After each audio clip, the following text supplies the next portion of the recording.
তো বন্ধুরা এখন আছি কাঁচরাপাড়া, আর এটা হচ্ছে আমরা বলে থাকি কাপা মোড়। আর এই যে ফ্লাইওভারটা দেখছো, এই ফ্লাইওভার দিয়ে নিচে নেমে গেলে তুমি বাঁদিকে চলে গেলে যাবে কাঁচরাপাড়া, আর ডান দিকে চলে গেলে যাবে বড় জাগুলি। আর আমরা এই সোজা বেরিয়ে যাচ্ছি, আর এটা সোজা গিয়ে তোমার চলে যাচ্ছে কল্যাণী পার করে ত্রিবেণী গঙ্গা ব্রিজ পার হয়ে চলে যাবে ওপারে এটা। আর এখন এই যে ডান দিকে যে ফ্লাইওভারটা দেখতে পাচ্ছ, সামনে গেলে দেখা যাবে এই যে কাজ চলছে, এখনো বন্ধ আছে এখান থেকে। তো এখানে বিকেলবেলা সবাই ঘুরতে আসে। এই যে এই জায়গাটা, এটা খুবই সুন্দর জায়গা এই জায়গাটা। তো ওই ফ্লাইওভারের উপরে গিয়ে তোমরা ভিডিও করতে পারবে, যারা রিলস বানাও, নাচানাচি করতে ভালোবাসো। আর এই যে এই ফ্লাইওভার ধরেই এই ডান দিকেরটা আসছে, এটা জাগুলি হয়ে আসছে NH12 হয়ে, যেটা আমরা আগে 34 ছিল, এখন NH12 হয়ে গেছে। এই যে এদিকটা,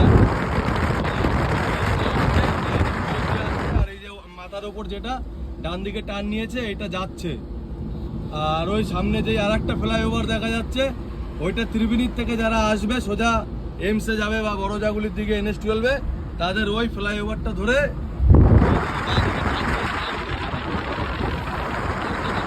সুন্দর লাগে এই জায়গাটা।